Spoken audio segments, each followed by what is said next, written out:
Assalamualaikum warahmatullahi wabarakatuh. Perkenalkan, saya Irfan Hardiansyah, dosen tetap Prodi Diploma 4 Transportasi Darat di Politeknik Transportasi Darat Indonesia (STD). Pada kesempatan kali ini, saya ingin mempresentasikan pernyataan diri dosen dalam unjuk kerja Tridharma Perguruan Tinggi atau disebut PDD UKT PT di bidang pengajaran. Salah satu persyaratan sertifikasi dosen tahun 2026. Saya akan menyampaikan mata kuliah yang saya ampu yang sesuai dengan bidang kalian saya, yaitu mata kuliah Manajemen Lalu Lintas. Mata kuliah ini ditujukan untuk mahasiswa Diploma 4 Transportasi Darat semester 5 dengan kode mata kuliah MKB TD 521 dengan bobot 3 SKS yang diselenggarakan dalam 16 kali pertemuan tatap muka dengan rincian 14 kali pertemuan materi, 2 kali untuk pertemuan masing-masing, ujian tengah semester dan ujian semester akhir. Mata kuliah ini membahas terkait konsep, teknik, dan strategi bagaimana dalam pengelolaan lalu lintas jalan secara komprehensif. Ya, di antara lain adalah manajemen lalu lintas di ruas jalan, persimpangan, manajemen kecepatan untuk keselamatan jalan, manajemen parkir, manajemen permintaan perjalanan, penyediaan fasilitas pejalan kaki dan kendaraan bermotor, dan angkutan umum, serta manajemen angkutan barang, serta analisis dampak lalu lintas, hingga pengendalian dampak lingkungan. Hal ini sejalan dengan perkembangan keilmuan dan teknologi, maka mata kuliah ini diperkaya dengan topik pendekatan Intelligent Transport System, analitik prediktif berbasis kecerdasan buatan, AI dan atau machine learning, kemudian juga melakukan pemodelan mikrosimulasi, serta konsep digital twins untuk evaluasi kebijakan lalu lintas. Sehingga nantinya mahasiswa memiliki kompetensi yang relevan dengan praktik manajemen lalu lintas kontemporer maupun kebutuhan riset untuk lanjutannya. Pada akhir mata kuliah ini, mahasiswa juga akan dibekali untuk teknik bagaimana cara menyusun dan mendesain analisis dari dampak lalu lintas, kemudian juga bagaimana memitigasinya sehingga bentuk dari karya mahasiswa untuk sebagai capaian pembelajaran lulusan atau capaian prodi, yang dimana capaian pembelajaran lulusan ini tertuang dalam CPL 3, 5, dan 8 yang sudah ada di dalam RPS yang telah divalidasi juga oleh prodi. Kemudian pencapaian pembelajaran mata kuliah yang diharapkan nantinya di antara lain adalah TPMK 1, mahasiswa mampu menjelaskan permasalahan-permasalahan lalu lintas, karakteristik lalu lintas di Indonesia, dasar hukum dan konsep dasar manajemen rekayasa lalu lintas serta perkembangannya. Kemudian yang kedua, CPMK 2, mahasiswa mampu menganalisis dari kinerja ruas, simpang, dan jaringan dengan menggunakan perangkat simulasi serta analisis adaptif. Kemudian CPMK 3, mahasiswa diharapkan dapat menerapkan manajemen kebutuhan lalu lintas, manajemen keselamatan, dan manajemen parkir. Kemudian untuk CPMK keempat, mahasiswa mampu merancang fasilitas pejalan kaki serta fasilitas kendaraan tak bermotor lainnya. Untuk CPMK 5, mahasiswa mampu menganalisis manajemen pergerakan angkutan umum dan pergerakan barang serta analisis dampak lalu lintas. Dan yang terakhir adalah CPMK 6, di mana mahasiswa mampu mengevaluasi dampak dari lingkungan serta menerapkan teknologi mutakhir dalam kajian manajemen lalu lintas secara komprehensif. Adapun metode pembelajaran dilakukan dalam proses pembelajaran mata kuliah ini adalah dengan ceramah yang melibatkan komunikasi dua arah antara dosen dan mahasiswa, yaitu dengan diskusi tanya jawab, kemudian dikolaborasikan dengan refleksi bersama dan diskusi. Kemudian asesmen atau penilaian yang saya lakukan dalam mata kuliah ini mencakup penilaian formatif untuk penilaian proses yang dilakukan dengan kuis, tugas individu maupun tugas kelompok, serta penilaian sikap dan keterampilan sesuai dengan RPS. Selanjutnya, asesmen sumatif, yaitu dengan penilaian berupa UTS dan UAS dengan model pembelajaran yang digunakan mata kuliah ini adalah student center learning dan project based learning dengan metode presentasi interaktif dan demonstrasi praktek dari apa yang telah dilakukan di dalam kelas dan dikolaborasikan antar kelompok. Kemudian referensi yang saya gunakan dalam mata kuliah ini adalah berupa buku dari para ahli, kemudian juga dari referensi jurnal-jurnal yang memiliki nilai kebaruan agar mahasiswa juga mampu mengikuti perkembangan ilmu pengetahuan dan teknologi masa kini. Baik, berikut ini adalah video proses pembelajaran mata kuliah manajemen lalu lintas yang nantinya akan diisi dengan materi pertemuan 9, yaitu Local Area Traffic Management atau manajemen kawasan lalu lintas kawasan.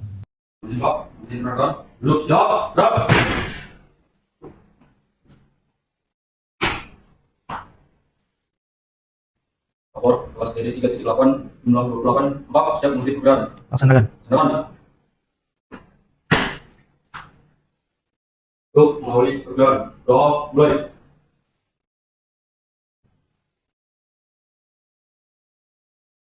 Selesai. Berapa? Selamat pagi. Selamat pagi.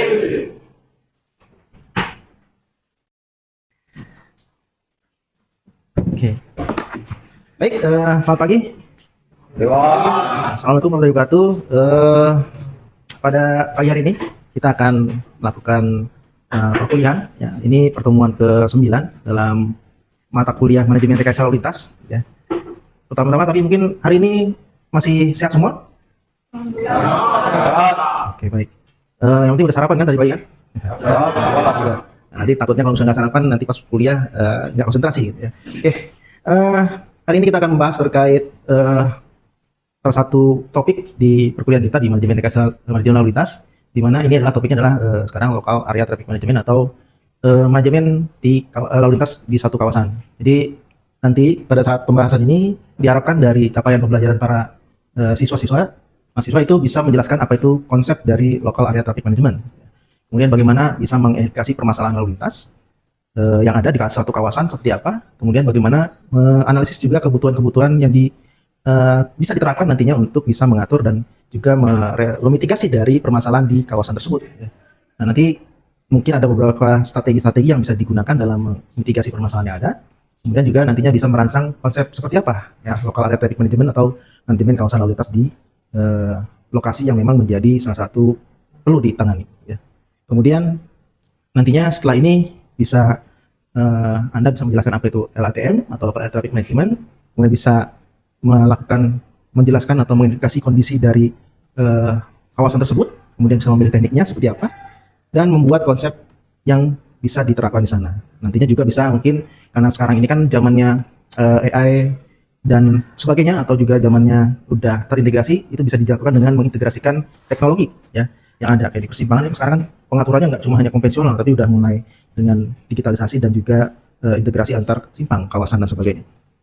Nah, nanti juga bisa dikembangkan menjadi smart mobility atau perjalanan yang pintar gitu ya, yang bisa mendeteksi pergerakan dari kendaraan maupun manusia orang yang ada di sana. Nah, mungkin yang kita bisa menjadikan pertanyaan adalah mengapa LATM ini dibutuhkan? Ya, yang pertama mungkin adalah kita bisa melihat bagaimana perkembangan dari kota-kota saat ini gitu ya, menimbulkan permasalahan-permasalahan terutama adalah masalah lalu lintas yang akhirnya berdampak kepada ya mungkin tingkat keselamatan, kenyamanan kotanya gitu ya, sama yang paling penting adalah kualitas hidup masyarakat. Nah, di sini kita juga bisa lihat, mungkin kalian sudah pernah juga mempelajari terkait Sustainable Development Goals, yang dimana itu ada 17 tujuan ya. Salah satu ada beberapa yang bisa kita kaitkan terkait masalah transportasi di sana. Bagaimana ada tujuan, salah satunya adalah ada 3 misalnya terkait kualitas hidup, kesehatan dan kualitas hidup masyarakat ya. Terus juga ada terkait bagaimana meningkatkan kota itu menjadi kota dan komunitas yang berkelanjutan. Itu tujuan 9 kalau nggak salah. Dan juga adalah bagaimana mencapai supaya tujuan dalam terkait climate change atau perubahan iklim. Salah satunya mungkin karena dari urbanisasi, pertumbuhan penduduk dan perkembangan kota yang pesat, ya salah satunya akan menimbulkan dari tingkat kepemilikan kendaraan yang semakin meningkat ya.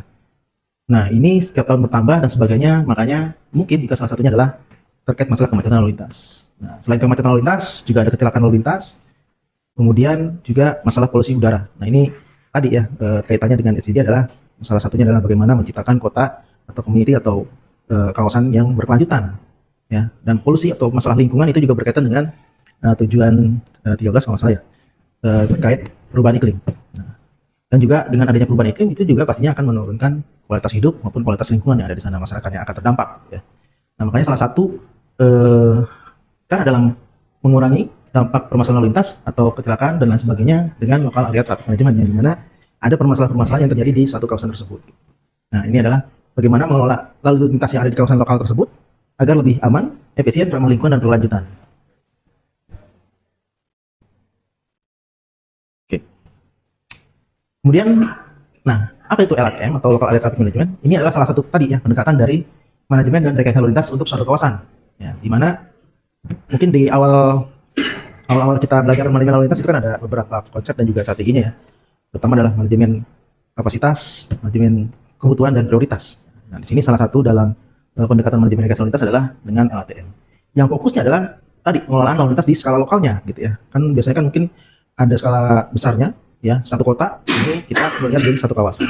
Yang memang nanti menciptakan tadi ya, kawasannya aman, nyaman, berkelanjutan dan layak huni. Karena salah satu tujuan adalah bagaimana menciptakan komunitas yang tadi yang layak huni dan juga masyarakatnya juga berkualitas gitu ya. Nah, ini tadi ya. Dimana dari sisi keselamatan itu bisa mengurangi resiko kecelakaan dan melindungi semua pengguna jalan, karena di situ biasanya ada mengurangi titik konflik, mengurangi kecepatan. Biasanya kan kadang-kadang di jalan itu kecelakaan lalu lintas diakibatkan dari tingginya kecepatan kendaraan pengguna jalan tersebut, atau mungkin adanya konflik antara pejalan kaki dengan pengguna kendaraan gitu ya.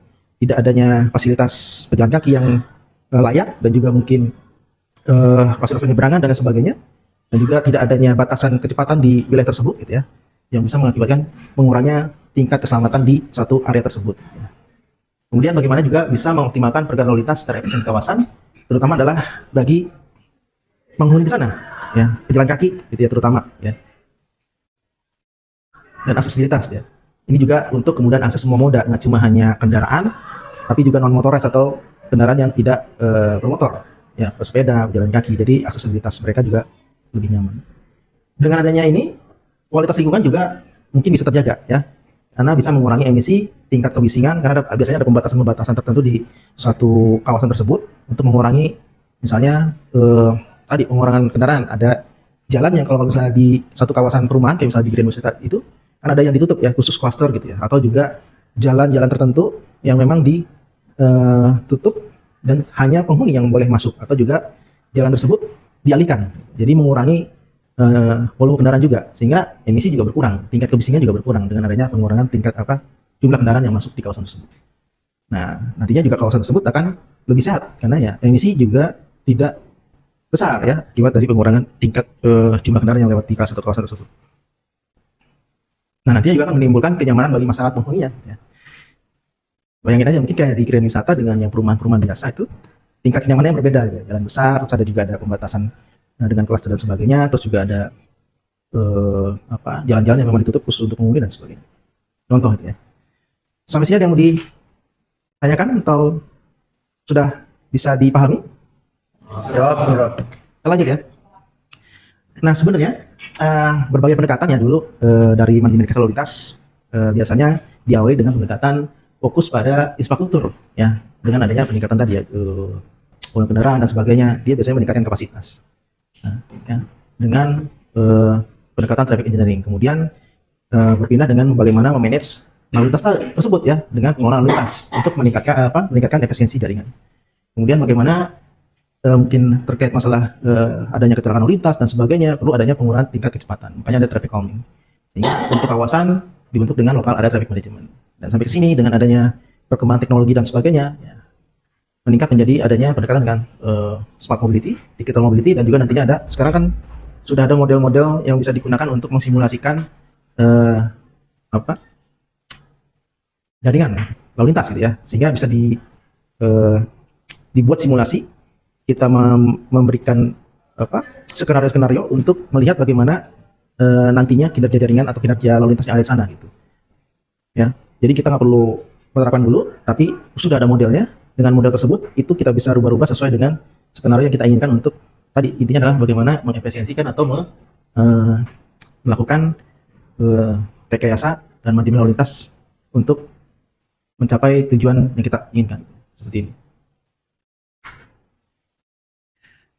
Ya, tadi sudah disampaikan bahwa tujuan lokal area traffic management atau manajemen lalu lintas kawasan ini adalah untuk keselamatan, terus juga meningkatkan mobilitas atau kelancaran lalu lintas dan efisiensi pergerakan di dalam kawasan. Kemudian juga ada bagaimana terkait masalah lingkungan, mengurangi emisi, kebisingan dan lain sebagainya gitu ya, sehingga menciptakan lingkungan yang sehat. Kemudian bagaimana juga aksesibilitas yang ada itu nggak cuma hanya untuk kendaraan saja, tapi untuk pejalan kaki, pesepeda, ataupun juga disabilitas dan juga orang tua atau anak-anak dan sebagainya, dia bisa melakukan perjalanan dengan aman dan nyaman ya, sehingga meningkatkan tadi ya, livability ini meningkatkan kenyamanan dan kualitas ruang hidup, ruang publik yang ada di sana gitu ya, sehingga terjaga kenyamanan dari masyarakatnya. Nah, jadi memang ini untuk tadi yang menciptakan kawasan yang memang berkelanjutan.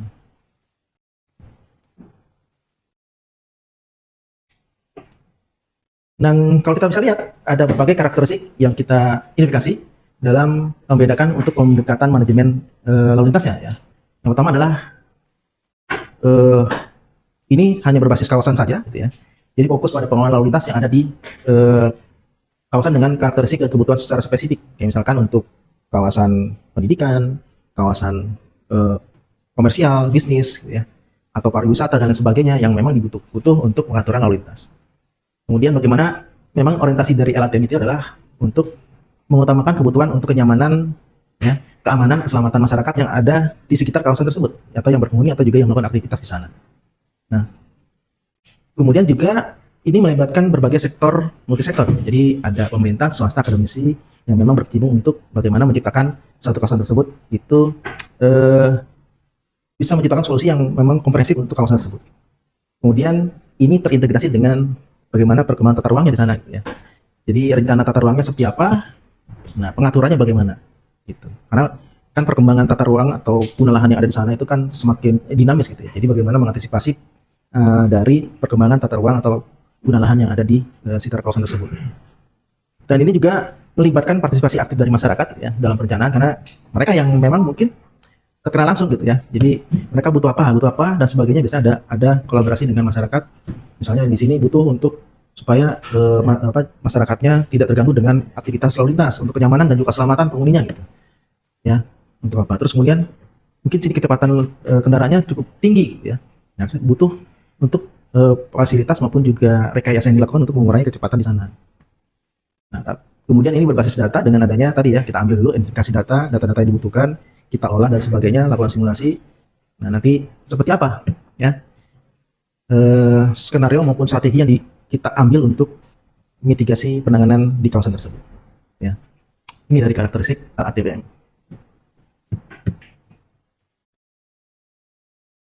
Nah, kemudian permasalahan-permasalahan apa yang terjadi di kawasan-kawasan? Kan agak beda kan, kayak banyak kan ya kawasan-kawasan yang memang kita identifikasi sebagai salah satunya. Pertama mungkin kawasan pemukiman dengan karakteristik jalan lingkungan yang cukup sempit, berbeda dengan kawasan biasa gitu ya jalannya gitu ya. Terus juga mungkin ada parkir on-street sembarangan, aktivitas keluar masuk yang cukup tinggi terutama pada saat pagi, aktivitas sekolah, kerja dan lain sebagainya gitu ya. Kemudian kawasan pendidikan atau sekolah gitu ya. Terutama adalah jam puncaknya pada saat pengantar gitu ya, mengantar sekolah. Biasanya kan macet tuh pagi-pagi. Bapak ibunya mungkin yang mengantar ke sana gitu ya, anak-anaknya pakai kendaraan dan sebagainya, sehingga mengganggu arus lalu lintas juga di situ gitu ya. Kemudian daerah-daerah sentral bisnis atau bisnis area gitu ya, dengan tingkat kepadatan tinggi dan aktivitas yang cukup besar gitu ya. Mungkin ada keterbatasan lahan parkir karena tarikannya cukup besar di sana gitu ya, apalagi semua membawa kendaraan. Ada konflik antara pergerakan kendaraan dan pejalan kaki gitu ya. Kemudian juga mungkin di kawasan-kawasan kesehatan, rumah sakit. Mungkin ada yang pernah ke rumah sakit Kota Bekasi gitu ya. Nah, di depannya parkirnya sampai ke depan tuh ya. Mungkin tidak bisa menampung. Ya. Saking banyaknya mungkin pasien yang datang untuk berobat atau juga menjenguk dan sebagainya. Karena mungkin perlu penataan parkirnya. Kemudian kawasan-kawasan wisata gitu ya. Permasalahan ada juga akhirnya. Contohnya mungkin ada yang bisa menyampaikan kawasan wisata misalnya yang perlu ditangani atau dilakukan manajemen rekayasa lalu lintas pada saat apa? Hah? Ya, libur ya, libur panjang, libur panjang dan sebagainya gitu ya, puncak-puncaknya gitu ya. Nah, ini yang mungkin perlu diatur, entah parkirnya, entah arus lalu lintas dan sebagainya. Kemudian di daerah-daerah industri dan lain sebagainya seperti ini. Nah, untuk bagaimana kita melakukan LTM ini, kita butuh data-data yang diambil ya, untuk kita nanti evaluasi dan sebagainya. Kayak misalnya volume, kecepatan, kodenya, terus kondisi parkir, pejalan kaki seperti apa, sepedanya bagaimana, hambatan sampingnya ada di sana seperti apa, kecelakaan lalu lintas apakah ada di sana gitu ya, untuk menguatkan itu. Emisi yang ada bisa diambil ya, kondisinya sama mungkin tingkat kebisingan. Nah, ini tahapannya gitu ya. Nanti kita identifikasi dulu. Jadi secara sistematis kita identifikasi, kemudian kita lihat dulu seperti apa gitu ya permasalahannya di sana, sesuai dengan karakteristik kawasannya. Kemudian survei untuk kita ambil data tadi, survei yang dibutuhkan apa saja. Nah, nanti kita analisis, setelah itu kita akan mengembangkan alternatif-alternatif penanganan, baru nanti kita akan pilih berdasarkan kriteria-kriteria ya, mungkin dari kriteria teknis, lingkungan maupun juga secara ekonomi dan sosial. baru nanti diimplementasikan, setelah itu dievaluasi. Nah, ini teknik-tekniknya. Ada one way, median closure, dia di tengah-tengah kita pakai untuk mengurangi manuver gitu ya misalnya. Kemudian ada penutupan jalan, ada pengalihan, ada juga pengurangan tolerate diet, atau juga dengan adanya share street atau complete street dan sebagainya untuk semua bisa menggunakan jalan tersebut, jalan kaki, sepeda dan sebagainya. Seperti itu ya. Kemudian ini traffic calming ya, ada jenis-jenisnya. Untuk ada speed hump, ini untuk mengurangi kecepatan yang ada di sana. Salah satu dari pendekatan rekayasa untuk jalan untuk mengurangi kecepatan ya. Nanti ada biasanya jenis-jenisnya ada seperti ini ya, speed hump, speed table, race crossing, hand, neck down, ada gateway, near roundabout, dan road yang jalan yang mungkin menyempit dan sebagainya untuk mengurangi. Intinya adalah teknik ini untuk rekayasa penyempitan jalan untuk mengurangi kecepatan. Oke, sampai sini mungkin ada yang mau ditanyakan. Kita sesi tanya jawab dulu ya. Nanti sesi selanjutnya mungkin kita akan diskusikan, dan selanjutnya adalah kita buat kelompok. Nanti kita akan lihat teknik-teknik. Nanti mungkin ada sedikit kegiatan project dari hasil teknik tadi kita bahas. Kita akan buat satu project, satu kawasan, bagaimana penanganan dengan LATM. Mungkin ada yang mau bertanya? Silakan. Izin bertanya Pak, perkenalkan nama saya Daniel Lebih terkait dalam LATM, di mana LATM sendiri untuk mengelola lalu lintas di kawasan lokal. Tentu ada tadi kita bawa singgung terkait manajemen prioritas, di mana manajemen prioritas sendiri ialah memberikan prioritas kepada angkutan umum yang efisien dalam penggunaan ruang dan juga efisien bahan bakar. Nah, dalam konsep ini tentu manajemen prioritas ini dalam LATM itu akan mengurangi kecepatan angkutan umum, kendaraan pribadi maupun konflik pejalan kaki antara pengguna jalan dan pejalan kaki. Yang ini saya tanyakan, jika kita dalam mengambil satu kasus seperti Grand Wisata ataupun di LATM tempat lainnya, perangkat seperti apa atau traffic calming seperti apa yang mungkin Bapak ambil sebagai salah satu kebijakan dalam mengurangi masalah-masalah yang sudah tadi saya sebutkan seperti pejalan kaki yang ada bersinggungan dengan pengguna jalan. Terima kasih Pak. Oke, baik, terima kasih pertanyaannya, bagus ya. Jadi apa yang bisa kita ambil langkah dalam bagaimana tadi kan ada manajemen prioritas dan sebagainya, tapi untuk yang pejalan kaki seperti apa? Seperti kasusnya di sana di Grenis. Ya mungkin salah satunya adalah untuk kita bisa lihat di gambar ini untuk mengurangi kecepatan ya. Salah satu yang kita bisa intervensi dalam traffic calming tadi untuk bagaimana juga mengurangi dan juga bagaimana agar konflik atau pejalan kaki itu bisa diberikan prioritas dan sebagainya. Gitu ya. Yang mungkin yang kita bisa lakukan adalah bagaimana yang tadinya kecepatan tinggi, tidak ada fasilitas pejalan kaki dan sebagainya gitu ya. Bagaimana kita melakukan itu. Jadi mungkin salah satunya adalah memberikan fasilitas penyeberangan. Salah satunya dengan tadi race crosswalk gitu ya, ditinggikan dengan spesifikasi teknis yang sesuai standar, itu bisa memberikan prioritas kepada pejalan kaki dan juga mengurangi tingkat kecepatan bagi kendaraan yang akan mendekati fasilitas tersebut. Jadi setidaknya kalau dalam penelitian mungkin sekitar penurunan sampai 10-20% atau juga 20-30 km per jam itu bisa turun ya dengan adanya itu. Itu salah satu dari ini ya, race crosswalk salah satunya gitu ya. Bisa menurunkan atau dengan speed hump, dan juga salah satunya mungkin di sana ya kita juga harus bisa memberikan juga rambu-rambu marka yang jelas juga untuk pengendara agar pada saat ada pejalan kaki dan sebagainya itu bisa antisipasi sebelum mereka mendekati kawasan tersebut gitu ya. Itu salah satunya. Begitu. Yang lain? Ada lagi? Cukup? Ada lagi pertanyaannya? Kalau cukup mungkin kita bagi kelompok untuk diskusi. Silakan.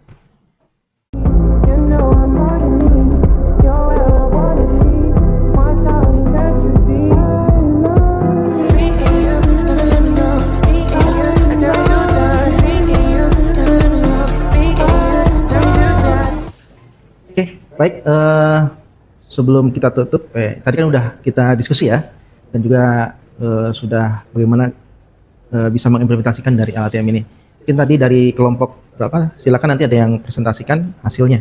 Silakan, Dafa ya. Oke, silakan. Assalamualaikum warahmatullahi wabarakatuh. Selamat pagi, mohon izin Bapak, mohon izin rekan-rekan. Di sini saya sebagai perwakilan dari kelompok 1 akan memaparkan terkait hasil diskusi kami yang mengenai LATM. Di sini kami mengambil kawasan Grand Wisata, yang dimana Grand Wisata merupakan kawasan khusus yang seperti kita ketahui bersama bahwasanya di sana terdapat kawasan komersial, pemukiman maupun tempat beribadah. yang pada dasarnya sudah sesuai dengan apa dari konsep dari LATM itu sendiri. Di mana dari visi dari adanya LATM yaitu untuk meningkatkan dari kualitas hidup dari masyarakat itu sendiri. Dan beberapa prinsip yaitu dengan mengendalikan kecepatan, mengurangi konflik, prioritas pejalan kaki, akses lokal yang terbatas, dan juga lingkungan yang berkelanjutan. Kemudian untuk tujuan dari adanya LATM sendiri yaitu meningkatkan keselamatan semua pengguna jalan, mengurangi kemacetan dan konflik dari adanya lalu lintas, meningkatkan kenyamanan dan kualitas lingkungan, dan juga mendukung kawasan berorientasi pejalan kaki. Kemudian ini merupakan titik-titik yang telah kami kaji berdasarkan dari adanya konflik yang ada.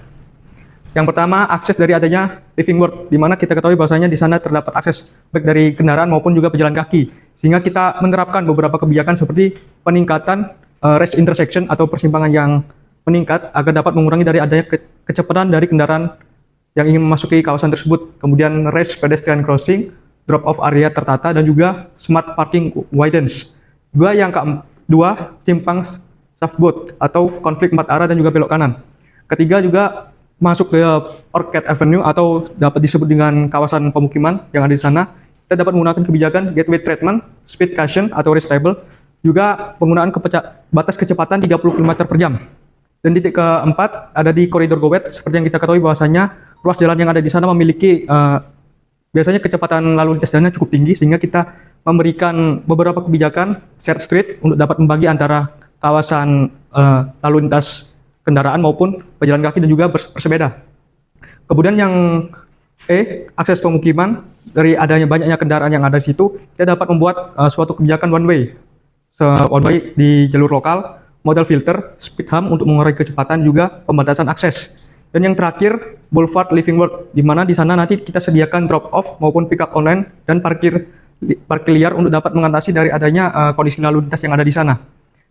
Kemudian dari hal tersebut kita tidak hanya menggunakan penggunaan dari teknis tersebut, kita juga menerapkan beberapa prinsip-prinsip LATM yang terintegrasi, di antaranya yaitu engineering seperti yang kita terapkan sebelumnya, kemudian enforcement ataupun kebijakan untuk penegakan dari adanya hal tersebut, dan yang ketiga education, kita mengedukasi dari adanya masyarakat yang ada di sana, juga yang kelima, yang keempat environment atau lingkungan itu sendiri.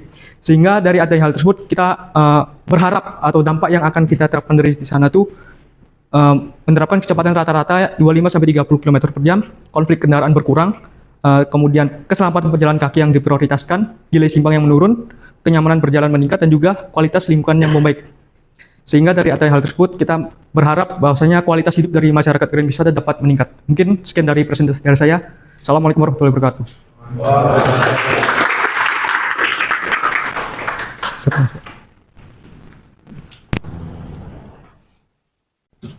Oke, baik ya. Tadi sudah disampaikan, dipresentasikan baik sekali ya. Tepuk tangan sekali lagi. Jadi itu ya sebagian dari materi program kita hari ini gitu ya. Kita sudah menyampaikan beberapa teori dan sebagainya, kemudian kita bahas, diskusikan, dan juga kita implementasikan dengan tadi kita diskusikan secara kelompok dan bisa mempresentasikan dan mengaplikasikan dari LATM. Dan mudah-mudahan ya kita bisa simpulkan bahwa ya tadi ya, local area traffic management bukan hanya sekedar untuk memperlancar kendaraan, tapi juga menciptakan satu kawasan yang aman, nyaman, inklusif, dan juga berkelanjutan ya, melalui dari rekayasa lalu lintas yang kita lakukan, dengan mungkin juga ada nantinya pengembangan teknologi cerdas yang bisa mengelola lingkungan secara lebih baik, dan juga adanya partisipasi dari masyarakat untuk menciptakan kondisi dari kawasan tersebut menjadi lebih baik lagi. Baik, mungkin jika tidak ada pertanyaan lagi, saya rasa kita cukupkan hari ini. Terima kasih sudah mengikuti perkuliahan hari ini. Mudah-mudahan ilmu yang kita dapatkan hari ini bisa berguna nantinya dan bisa diterapkan. Terima kasih. Saya Heri. Wassalamualaikum warahmatullahi wabarakatuh. Selamat pagi. Selamat pagi, Pak. Demikianlah video pembelajaran dari materi perkuliahan manajemen lalu lintas pertemuan ke-9, yaitu Local Area Traffic Management atau manajemen lalu lintas kawasan. Saya ucapkan terima kasih. Wassalamualaikum warahmatullahi wabarakatuh.